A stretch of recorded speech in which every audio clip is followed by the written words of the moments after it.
नाना प्रकार के विकास शुरू हो जाता है। किसी प्रकार का कोई झगड़ा व्यवधान नहीं रह जाता। अगर बेटी की पूजा नहीं होती है तो आपने देखा कि होगा क्या हो जाता है।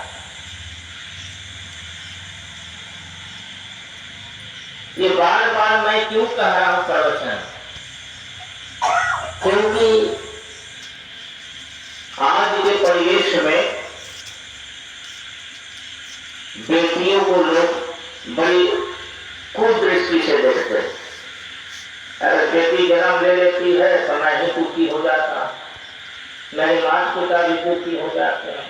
लेकिन एक समय की बात है कि राजा दक्ष जी ने तपस्या किए थे तो माँ भगवती से कहे कि हे भगवती, अगर आपकी इतनी प्रसन्नता है मुझ पर, मेरी भक्ति पर, तो मुझे बेटी ही दे दीजिए। राजा दक्ष की 64 पुत्री, आप लोग को मालूम है? राजा दक्ष की 2 पत्नी और दोनों पत्नियों से 64 पुत्र।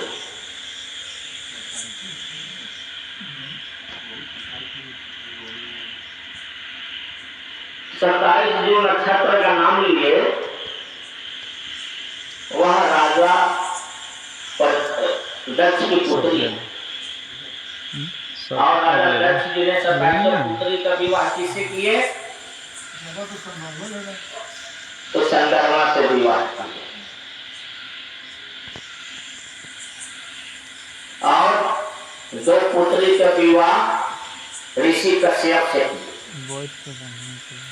तो एक विवाह जो हुआ हिंदू रीति रिवाज से हुआ और एक विवाह जो हुआ जो कन्या विवाह की ऋषि कश्यप से राजा दक्ष की पुत्री, वो गोली के नोक के बंदूक थी। उस समय तो गोली बंदूक क्या था? धनुष। ऋषि कश्यप से आदित्य जाकर के बोली, ये ऋषि कश्यप, आपको मुझसे विवाह करना होगा और नहीं किए तो हमसे बुरा कोई नहीं होगा। ऐसा क्यों कही? क्योंकि ऋषि की पत्नी दिति से जितने भी लोग जन्म लेते थे वह सब देवता ही जन्म पर रखते। तो आदित्य ने विचार बनाया कि मैं भी विवाह कर लूंगी तो मेरे भी पुत्र देवता होंगे और संसार में बड़ी जन्म लेंगे। इसलिए उनकी 64 पुत्रियों का अलग अलग ऋषि अलग अलग भगवान से उनका विवाह। दो ऐसी पुत्री हैं जिनका विवाह ऋषि कश्यप से हुआ। एक का नाम आदिति और एक का नाम दिति से समस्त देवता लोग हुए लगभग। और आदित्य से जो जन्म लिए वो 4 मिनट के 10 मिनट आधा घंटा चला के चलेंगे।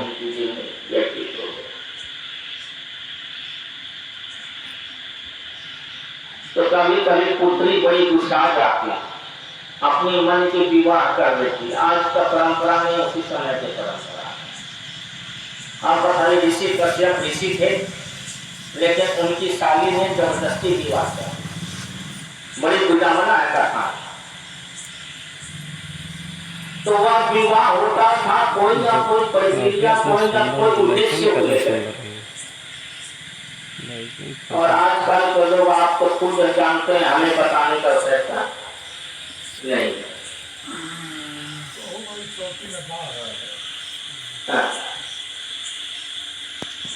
तो उस समय उद्देश्य होता था। एक राजा अपनी पत्नी से विचार करके फिर विवाह कर लेते थे। जैसे 2 राजा जी थे, अग्निदेव के आशीर्वाद स्वरूप सुकन्या के ये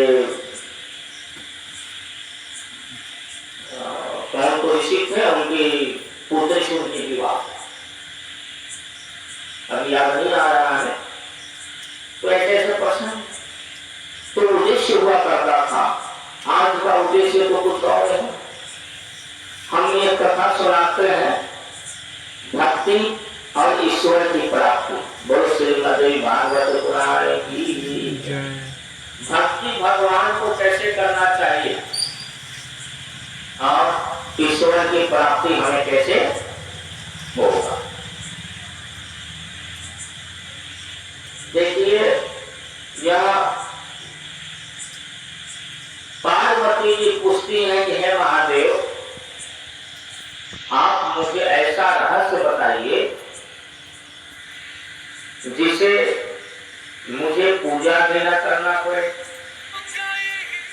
न ज्यादा देर तक हमें सत्संग करना पड़े और न ज्यादा देर तक हमें बैठ कर माला जाप करना पड़े। ऐसा कोई गुण उपाय हो बताइए जिसे ईश्वर से प्रेम हो जाए और भक्ति प्राप्त हो जाए। महादेव ने कहे कि बहुत अच्छा प्रश्न आपने पूछा, पर उद्देश्य क्या है? तो बोले माँ भगवती पार्वती जी कैसा है कि मेरा उद्देश्य कितना है, सृष्टि को विकास करना आगे बढ़ाना। आप तो भली भांति जानते हैं। बोले एक उपाय है क्या?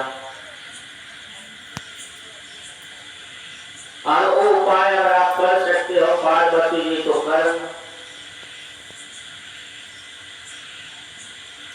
कहे कि प्रभु हमें कुछ समझ में नहीं आ रहा है, आप ऐसा कीजिए, थोड़ा विस्तार से मुझे बता दीजिए। बोले कि देखो, ईश्वर और भक्ति ईश्वर की प्राप्ति के लिए सबसे पहले आपको मन को स्थिर रखना होगा। मन बड़ा चंचल है। मन की जितने भी नाड़ियां हैं, नशे हैं, द्वादश द्वारे हैं, एकादश पंचदश, ये सब अपने अपने कब्जा जमाए हुए हैं। जैसे किसी के घर द्वार कब्जा कर लेते हैं, वैसे कब्जा जमाए हुए हैं। इन्हीं के बीच में एक महान आत्मा भी रहता है। उस आत्मा को परमात्मा से लगन लगाने के लिए उनके जितने भी साथी हैं, उनको निरंतर अभ्यास करने से मन स्थिर हो जाता है। इसके लिए योगाभ्यास करना। योगाभ्यास करते समय जो बीज मंत्र दे दिया जाता है, उसको एक माला या 2 माला समय निकाल करके करना चाहिए। ऐसा एक दिन करने से नहीं होगा, 2 दिन करने से नहीं होगा, 3 दिन करने से नहीं होगा, मास दिवस करने से नहीं होगा, एकादश वर्ष करने से नहीं होगा। इसको निरंतर लगा रहना चाहिए, निरंतर लगा रहना चाहिए, निरंतर लगा रहना चाहिए। ऐसा निरंतर करने से एक दिन प्रभु की ऐसी कृपा होगी कि स्वयं आपके साथ के उस कोठी में विराजमान हो जाएंगे और आपका जो 5 बीज मंत्र है वो निरंतर अपने आप चलना शुरू हो जाएगा, निरंतर चलना शुरू हो जाएगा। तो हे पार्वती, ये आभास कर लेना कि अब आपका मन स्थिर होने लगा। जब मन स्थिर होगा तो उसी समय आपके घर में रौनक फैलेगा, रौनक, एक अजीब सा रौनक होगा। जब रौनक और प्रकाश की अनुभूति प्राप्त होगी तो पार्वती जी समझ लेना कि लक्ष्मी भी वहां विराजमान हो गए। आपको किसी वस्तु की चिंता करने की आवश्यकता नहीं है, स्वयं वहां पहुंच जाएगा। बोलो श्रीमद् भागवत पुराण की जय। ऐसा करने से फिर निरंतर लगे रहिए। जब निरंतर लगे रहेंगे तो आपका सिंहासन में जब बैठते हैं वह उसको साथ लेंगे तो समझिए कि मन की लगाव परमात्मा से धीरे धीरे शुरू हो जाएगा। जब परमात्मा से लगाव शुरू होगा वैसे ही नाना प्रकार के मन में आकार विकार सब कुछ उत्पन्न हो गए। जब वह जैसे जैसे साधना की गति मार्ग पे हम बढ़ते जाएंगे वैसे वैसे वकार विकार सब नष्ट होते चला जाएगा। जब वह नष्ट हो जाएगा तब आपके पास एक प्रकाश पुंज होगा जो आप ही को दिखाई देगा। जब वह दिखाई देने लगे तो आपके शरीर का रौनक ही बढ़ जाएगा। निरंतर कई वर्षों तक कई दिनों तक आप बैठे रहिए, आपको भूख ही नहीं लगेगा न प्यास लगेगा। क्यों? जब यह न लगे तो समझ लेना कि मेरा मन स्थिर हो गया और परमात्मा से ताल जुड़ने वाला। लेकिन ऐसे कंडीशन में कभी कभी सन्यासी कभी कभी तपस्वी उठ करके जल पी लेते हैं।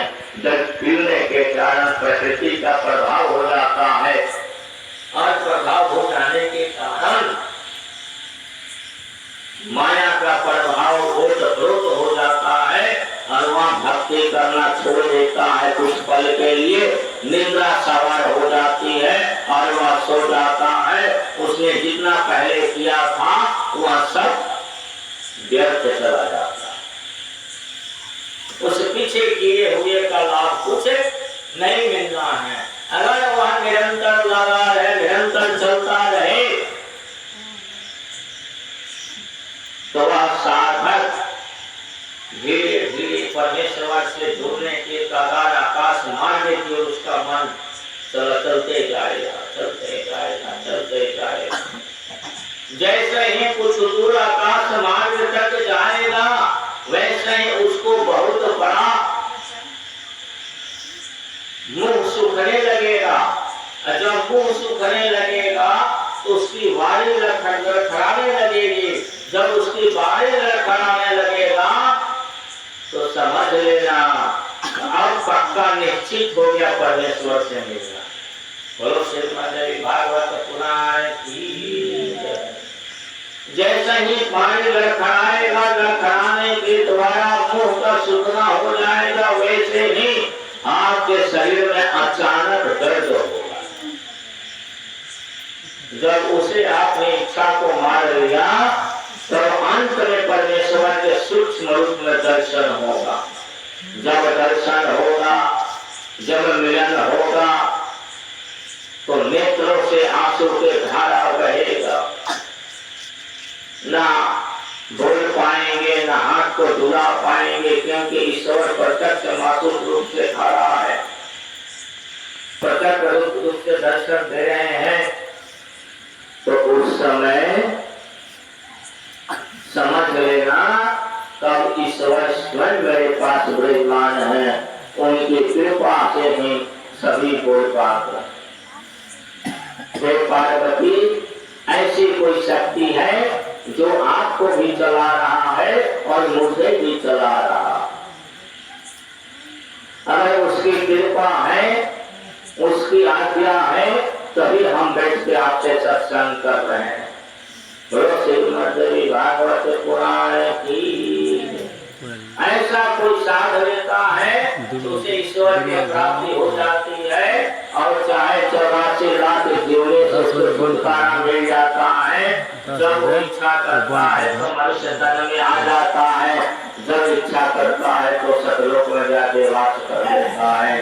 वो अपनी इच्छा के अनुसार जीवित होता है और अपनी इच्छा के अनुसार परम धाम को चला जाता है।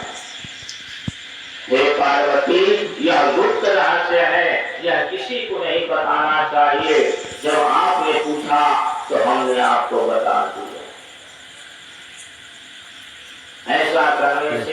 निरंतर ईश्वर आपके साथ रहते। जितना की फल चढ़ाने से, जितना की वस्त्र दान देने से, जितना की भोजन कराने से, नाना प्रकार की हट करने से जितना की ईश्वर की खुशी नहीं मिलती है, उतना उसे साधना के मार्ग में चलने से उन्हें खुशी मिलती है। बोलो श्रीमद् देवी भागवत पुराण की जय। आज एक कथा सुनाए।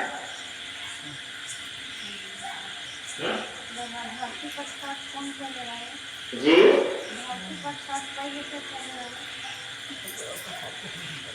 धरती पे आके बिहार के राजा साफ किए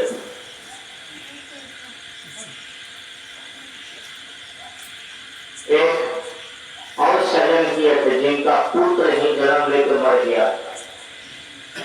लाइटम सब घुमा दे। अपने पुत्र को लेकर राजा साहब गंगा के किनारे चले गए। उनकी पत्नी भी दुखी हो गई, दुखी बड़े सहार मारकर रोने लगे। तो किसी वृद्ध रूप में आके कहे कि इस पुत्र को मृत्यु परवाह मत करो, आप छठ व्रत को सही से करो, आपके पुत्र जीवित हो जाएगा। तो उन्होंने छठ व्रत किया और उनका पुत्र जीवित हो गया। पहला मेरे ख्याल से धरती पर अग्रसेन नामक राजा थी।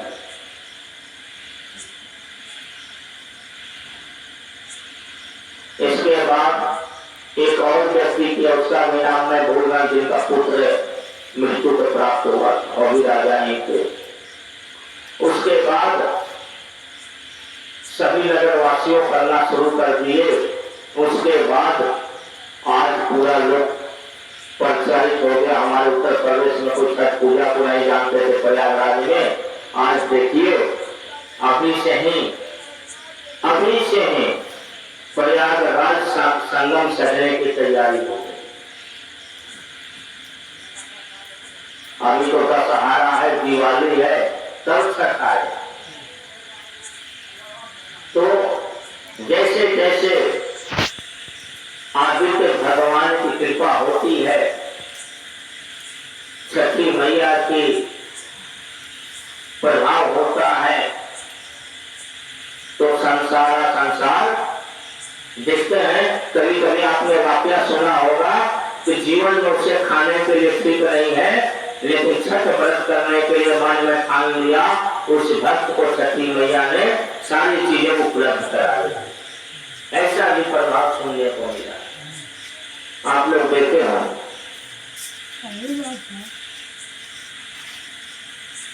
छठ की महिमा कि जितने भी गुणगान कीजिए। अब देख लीजिए, छठ व्रत करने वाले व्रतधारी, चाहे माताएं बहनें बेटियां हो, चाहे बहुएं हो, चाहे भाई बंधु माता पिता, अगर सुबह के आनंद लेने के बाद जो भी उन्हें चरण स्पर्श कर ले और मन में दृढ़ कर ले, वह चीज प्राप्त हो। जबकि हमने व्रत नहीं किया, व्रतधारियों का चरण छूने से और मैंने संकल्प किया यह छठी मैया ये पूरा होना चाहिए, तो अवश्य पूरा होता है। इसमें कोई दो राय नहीं। तो आजकल का परिवेश ऐसा चल गया है, जल्दी कोई चरण छूने नहीं देता।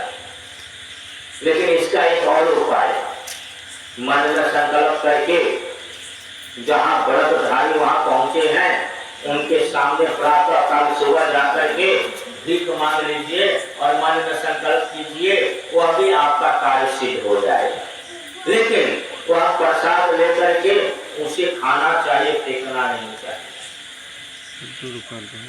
और उस प्रसाद को खाने के बाद उसी दिन मांस मदिरा का सेवन नहीं करना चाहिए। अगर मांस मदिरा का सेवन करते हैं तो तो उसका कोई फल नहीं मिलेगा। फिर तो आप कहेंगे छठी मैया का व्रत किए हैं, ये तो सब ढोंग है। ऐसा जो कहता है उसे सोच लेना चाहिए तो मेरा ही कोई गलती। इस धरती के जितने भी पूजा पाठ है वो कोई ढोंग नहीं है, अपने समय का अनुकूल सब विद्यमान है। अगर आप कहेंगे जैसा कि आप लोगों ने सुना है शिव पुराण में सभी लोग शिव चर्चा करते हैं, चलिए शिव चर्चा की हमने के प्रसंग सुनाते हैं। शिव चर्चा में हम कहीं कहीं सुने हैं, जो शिव चर्चा के मुख्य गुरु महाराज हैं, आप लोग अच्छी तरह जानते हैं, तो उनका नाम हरिंदर जी नाम, उनकी पत्नी का नाम नीलम है, उनके एक लड़का एक ही पुत्र है,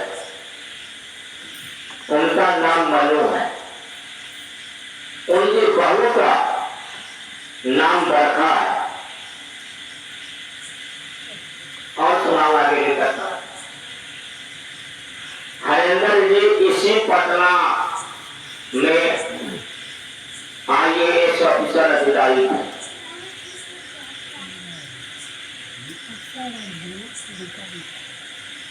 अपनी जीवन काल में सेवा दे करके और वो उनके मन में पता नहीं कैसे अनुभूति हुआ और वो शिव चर्चा की तैयारी कर दिए। तो सबसे पहले अपने घर में कहना शुरू किए तो उनके रिश्तेदारों ने उनको पागल घोषित कर दिया।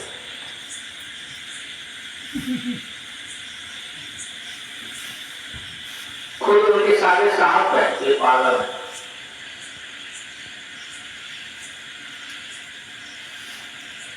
मैंने तो देखा नहीं, मैंने सुना है, किसी सज्जन ने मुझे सुना। तो शिव चर्चा में लोग जाते हैं तो कहते हैं कि दया मांगना, चर्चा करना, फिर तीसरे ओम नमः शिवाय कहना। तो चर्चा क्या करना चाहिए? तो लोग अपनी चर्चा करते हैं कि हम गए थे पटना हनुमान मंदिर दर्शन करने के लिए, हनुमान जी ने हमें 1 करोड़ रुपया दे दिए, हम घर द्वार बना लिए शिव जी के दया। किसी ने चर्चा कर दिया कि हम गए थे चर्चा में, कहे कि हमारा बढ़िया सुंदर पोता हो जाए, बढ़िया सुंदर पोता हो गया, इसलिए मैं चर्चा करा दिया। किसी ने सुनाया कि हमारे बेटे का नौकरी लग गया, हे शिव भगवान हम 1 किलो रसगुल्ला बांटे। शिव चर्चा का मतलब है शिव और मां भगवती पार्वती के लीलांतर की चर्चा करना। पार्वती चर्चा कौन करता है? एक छोटा सा प्रसंग सुनाता। शिव चर्चा असल में चर्चा कैसे करनी चाहिए? पार्वती जी को महादेव से विवाह करना। तो किसी से पूछे पार्वती जी कि महादेव कहाँ मिलेंगे? तो आप चले जाइए बनारस काशी घाट पर ले आएंगे। पार्वती जी कहे तो हमारे वहां गुरु महाराज रहते हैं, गुरु बहुत अच्छा बात है, चले जाते हैं।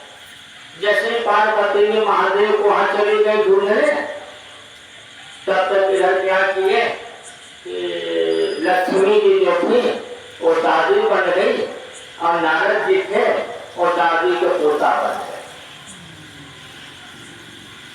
वो लोग भी चले गए काशी घाट पे।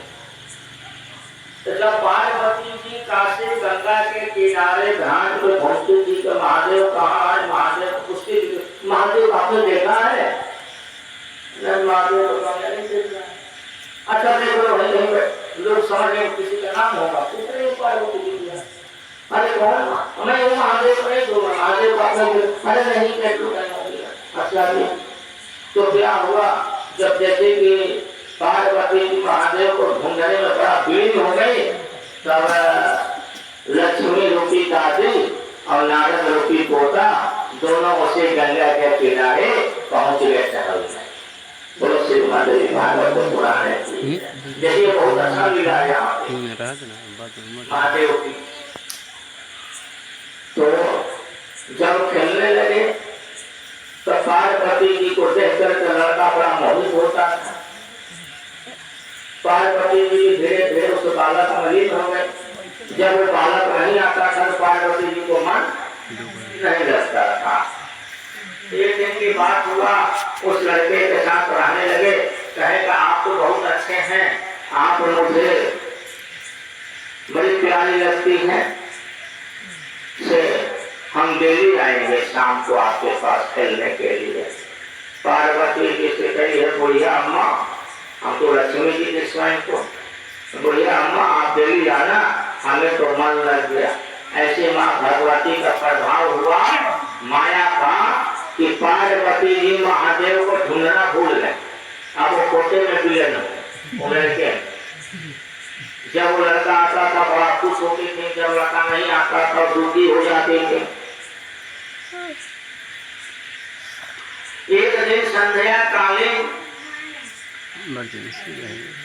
दादी और पोते दोनों आए गंगा जी के किनारे। पार्वती जी बैठी थी, उसे खेलने लगी और बालक जाकर कहीं ढूंढने लगा।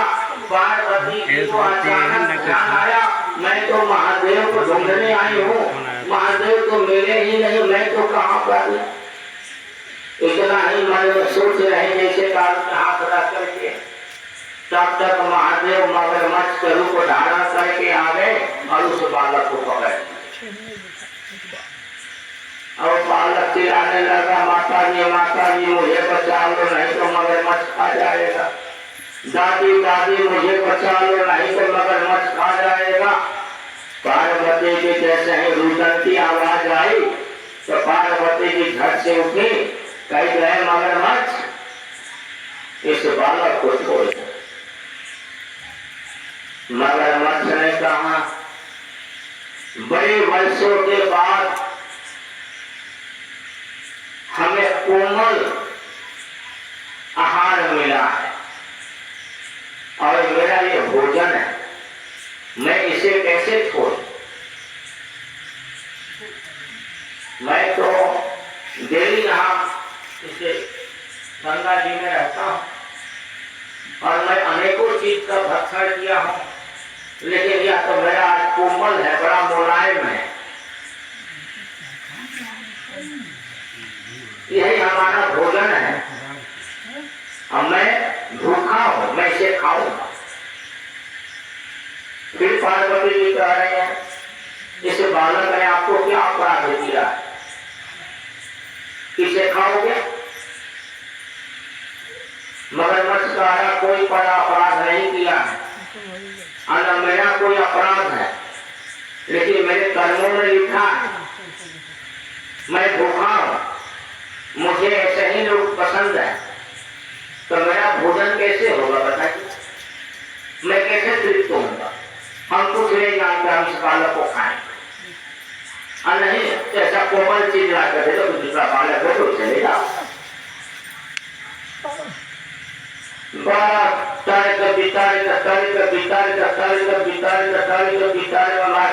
महादेव हम नहीं छोड़ेंगे, क्योंकि महादेव रूपी मगरमच्छ थे।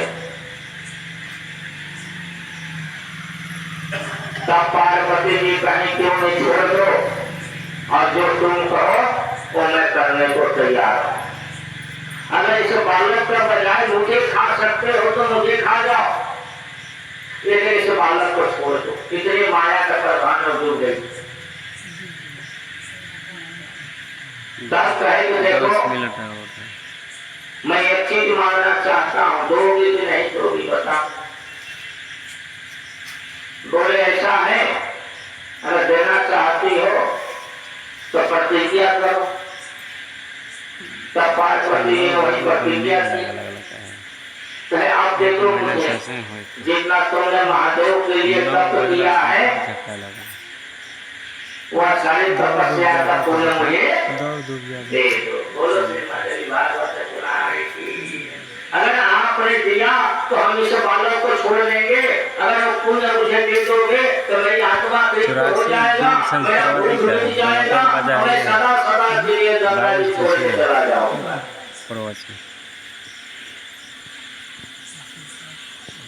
तब पार्वती मैं देने के लिए तैयार हूँ। तो मगरमच्छ रूपी महादेव कहे ऐसे नहीं, वो पुण्य हमें चाहिए जो महादेव को जगाने के लिए आपने महादेव जी के सामने बैठकर उस गुफा में कई 1000 वर्ष आपने तप वीडियो कॉल सेटिंग फोटो खींच लो, देखो इस बात करेंगे। वही पुण्य मुझे वापस चाहिए। तब पार्वती ने कहा ठीक है मैं देने को तैयार हूँ, मैं दे रही हूँ। तो उन्होंने क्या किया, कही कि हे पति परमेश्वर, हे महादेव, मैंने आपके अलावा अपने मन में किसी को वर्ण नहीं किया, अगर आपकी मैं सच में दासी हूँ तो आप ऐसे कृपा करें, ये जो मगरमच्छ हमारे यहाँ है इसे मैं दे दूं और बालक भी छूट जाए। फिर तो मैं बालक साथी के लिए प्रेम करता हूँ। जैसे ही उन्होंने अपने पुण्य का प्रताप प्राप्त किया हुआ, महादेव जी मगरमच्छ रूपी को अर्पण किए, जैसे ही बालक को छोड़े और महादेव के रूप में उड़ा गए। बोले हर हर महादेव। जैसे ही वो आए, पार्वती जी ने कहा आप तो बड़े अच्छे निकले, आपने तो ऐसी परीक्षा ली, और मैंने परीक्षा नहीं लिया। आदि शक्ति माँ भगवती का परीक्षा है, जिन्हें आप दादी अम्मा समझ रही हैं वो तो स्वयं लक्ष्मी जी हैं, जिन्हें आप पुत्र के भांति देखी है वह स्वयं नारद जी। सभी लोग अपने अपने रूप में आए और बैठे, भगवती पार्वती और महादेव के वहाँ स्तुति आरती होता है। तब बातों बातों में प्रेम की सारी बातें होने लगी। तब महादेव जी कहे अब मुझे पूर्ण विश्वास हो गया कि आप वही शक्ति है जो पार्वती के रूप में अवतार है। हे पार्वती, आपकी परीक्षा पूर्ण हुआ, मुझे संतुष्टि मिल गई और आज के बाद से पूरे विश्व में गौरी शंकर के नाम से जाने जाएंगे। चलो इसी स्थान पर बैठते हैं और यह स्थान सदा सदा के लिए विश्वनाथ के नाम से प्रसिद्ध हो, वही काशी विश्वनाथ। लेकिन गौरी शंकर जो है वो गंगा के किनारे काशीनाथ, जहाँ पेड़ के नीचे बात की, जहाँ पे दादी अम्मा और पोता भी, उस घाट पे आज भी कोई 2 बजे रात्रि से लेकर के अगर 4 बजे का पहले उस घाट पे स्नान कर लिया तो समझिए को बिल्ला ही हो। आज भी वहां नहीं कर रहा, लेकिन उस समय पे कोई वहां न आज तक साधु संत स्नान कर पाए, न कोई सतवादी ब्राह्मण स्नान कर पाया, न सन्यासी स्नान कर पाया। कारण हम हो चाहे आप हो, किसी न किसी बात को लेके झूठ तो बोल नहीं देते। लेकिन वहाँ जैसा प्रभाव है जो कभी झूठ न सोशल मीडिया में जा वह व्यक्ति आके यहाँ स्नान कर सकता है, तो समझिएगा सब गाय तो स्नान करेगा। धारा वही है, धारा भी अलग नहीं है, लेकिन समय का प्रभाव। यही चर्चा है, ऐसी ऐसी कथा सुनानी चाहिए। लेकिन लोग शिव चर्चा में अपनी कथा सुनाते हैं कि दाल कैसे पकाए थे, रोटी कैसे पकाए थे और सब्जी कैसे बनाए।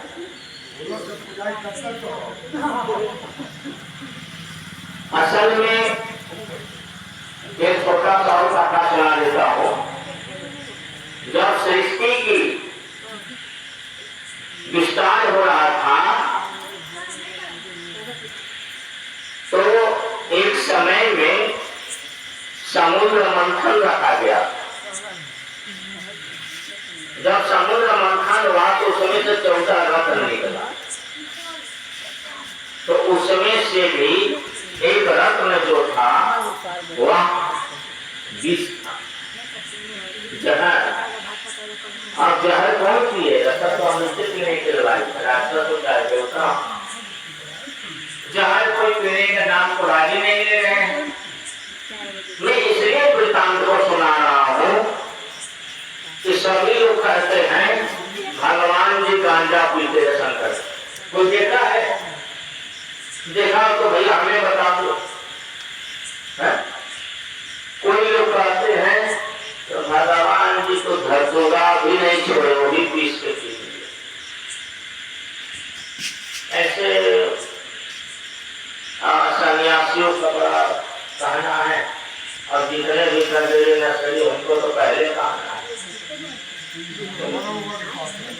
ना।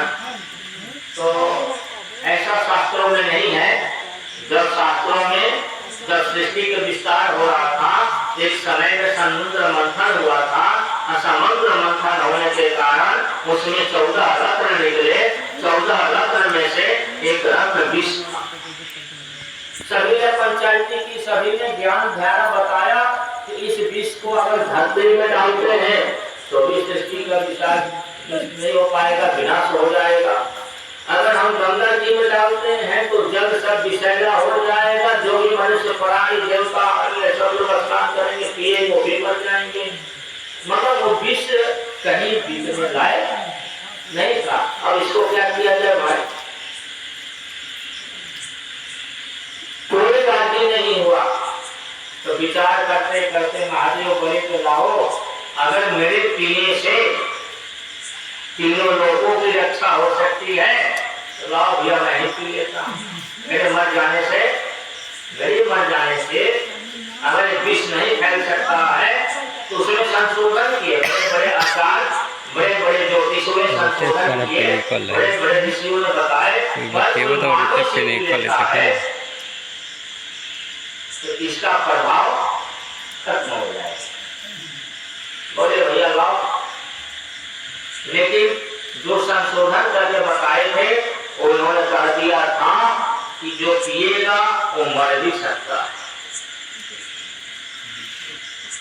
तो बोले कहा तो चिंता मत करो, लाओ मैं ही पी लेता हूँ। मेरे पीने से अगर तीनों लोगों की रक्षा बचाव हो सकता, लाओ भैया पी लेता हूँ।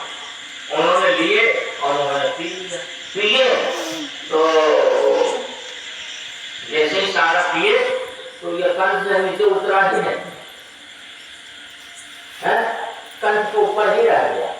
जब कंठ के ऊपर कोई चीज अटक जाता, देखते हैं कभी कभी।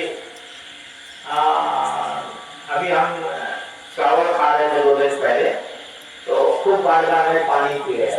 महाराज जी कहे तो बड़ा पानी पीते। हमने कहा चावल को लटक रहा है तो उनको पानी पीना पड़ता है। तो उसी प्रकार से जहर महादेव को अटक गया। तो महादेव जी जब जहर अटक गया तो कुछ बोल भी नहीं पाता। जैसे कभी कभी हम खाते हैं रोटी तो कभी कभी फंस जाता तो हिचकी आती है ना। तो महादेव जी बोल नहीं पा रहे थे। तो महादेव जी को बोलवाने के लिए उनकी धर्म पत्नी पार्वती जी ने तरह तरह के डॉक्टरों को बुलाया। उस समय वैद्यराज हुआ करते।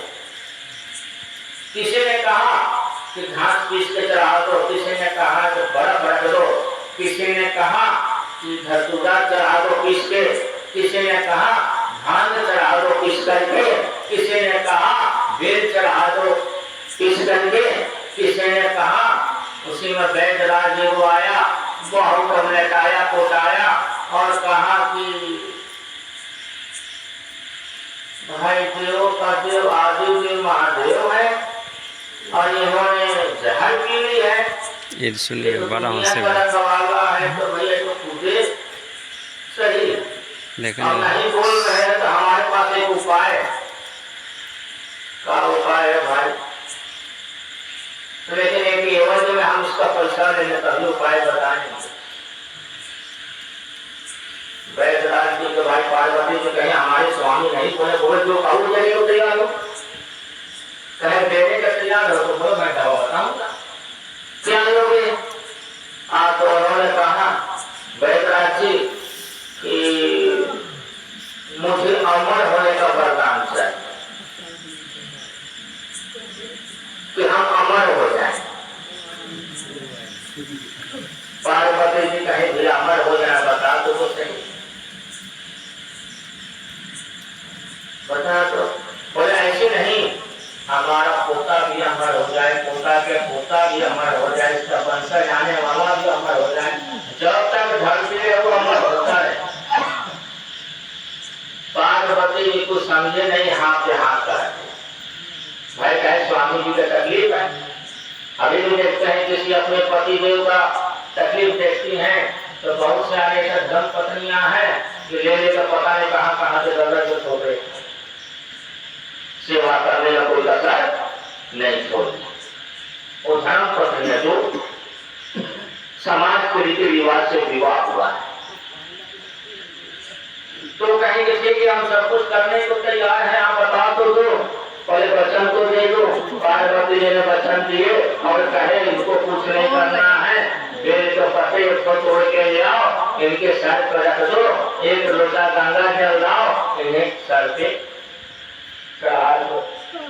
देखना कैसे बोलते, वही हुआ, बेल के पत्ते उनके सर पे रखा गया और जल का दिया गया। तो कुछ देर बाद कहे महादेव वहां कैसे बैठे हैं आप? तो देखो मैं बोलवा दिया ना, अब हमारा अमर का वरदान दो। तो पार्वती जी कह देती ना, महादेव ने पूछी कि भाई तुम्हें अमर होने का वरदान मांगा है बैदराज जी, कैसा? बोले हे महादेव आप तो सब जानते हैं, तीनों लोगों के स्वामी हैं, देव को देव आदि देव महादेव हैं, आपसे क्या छुपा है, जगत जननी से क्या छुपा है, पार्वती से जो मैंने कहा है वही मुझे दे तो मैं चलूं। तो फिर बैदराज जी कहते हैं कि महादेव हे मां भगवती पार्वती, मुझे ऐसा वरदान चाहिए जो मैं सदा सदा के लिए अमर हो जाऊं, मेरा पोता नाती उसके आने वाला वंशज भी अमर हो जाए। तो बोले महादेव इतना विस्तार से मुझे बता दो, कब तक तुम्हारा वंश चलेगा, जब इतना बता रहे हो तो। बोले महादेव मैंने तो एक वरदान मांगा है अमर होने के लिए, जो मेरा ज्ञान है वो अमर हो जाए, मुझे नहीं, मैं तो आपके दर्शन पाते खंड हो गए। महादेव कहे ऐसी बात है? बोले हाँ, जो मैं डॉक्टरी करता हूँ ये मेरा ज्ञान है, मेरे जाने के बाद किसी भी समाज के लोग इसे सीखना चाहे और सीख करके मनुष्य प्राणियों की रक्षा कर सके, नाना प्रकार के औषधि दे सके, उसे सेवा कर सके, ऐसा उसको वरदान चाहिए। ये ज्ञान ऐसा है सभी में समाहित होना चाहिए। तो महादेव कहे जाओ भाई तेरा कल्याण। आज महादेव के दिया हुआ आशीर्वाद हर संप्रदाय के लोग डॉक्टर बन गए। कोई अंग्रेजी का डॉक्टर बना तो कोई आयुर्वेदिक का डॉक्टर बना, वो तो वैद्यराज है ना, वैद्यराज तो वैद्यराज। तो उन्होंने ज्ञान का अमल मांगे, महादेव बड़े खुश हुए, कहे कि धन्य हो आप जैसे लोग उपकार के लिए वरदान मांगते हैं, जब सदा सदा के लिए अमर रहेगा। माँ भगवती सरस्वती के कृपा के मस्तक में विराजमान होगी, वही पढ़कर के बैदराज बोलो श्रीमद देवी भागवत पुराण की। तो महादेव केवल विष को पिए थे, न कि गाजा को पिए थे। गाजा उनको इलाज के जो उपचार में उनके माथे पर चढ़ाया गया, धतूरा भी पीस करके उनके माथे पे चढ़ाया गया, क्योंकि वह किसी भी तरह से सही हो जाए। और जब उससे भी सही नहीं हुए तो प्रभु को किसी ने बैदराज ने कहा प्रभु आप तो महादेव हैं, मेरा विचार है एक बार पक्षी बनकर के भ्रमण करे। तो उन्होंने नीलकंठ के रूप धारण करके भी भ्रमण किए। क्यों? जैसा जैसा वैदराज कहते थे वैसा वैसा उन्होंने करते। विजयदशमी आ रहा है, किसी भी दिन अगर नीलकंठ महाराज दिख जाए और जेब में 10 रुपया धन है तो 10 रुपया कभी घटेगा नहीं। ये सत्य प्रमाण, चाहे कलयुग हो न चाहे सतयुग। लेकिन सब दिन नीलकंठ पक्षी मिलेगा। नवरात्र में कुआर मास का ऐसा नवरात्र है जो 10 दिन कोशिश कीजिए देखने के लिए उड़ता हुआ मिल जाए, नहीं मिलेगा।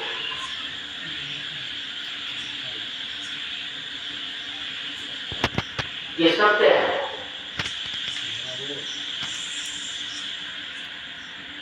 लेकिन कुछ लोगों ने व्यापार की भाषा से नीलकंठ पक्षी को पिंजरे में रख करके घूमते रहते हैं। विजयदशमी दिन तो घूमे। तो कई ऐसे मान्यताएं हैं, ये मान्यताएं पुराणों में नहीं लिखी है। जैसे जैसे संतों ने महादेव की सेवा किया, जैसे जैसे भक्ति मार्ग का उन्होंने अपनाया, वैसे वैसे अपनी बात को जनमानस के बीच में उन्होंने हम लोकाचारी को अर्पित करते रहे। बोलो श्रीमद् देवी भागवत पुराण की जय।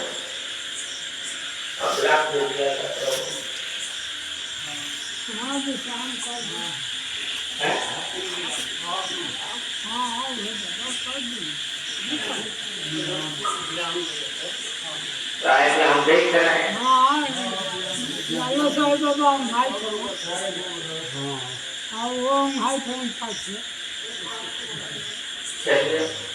आज के विराम दे देते हैं।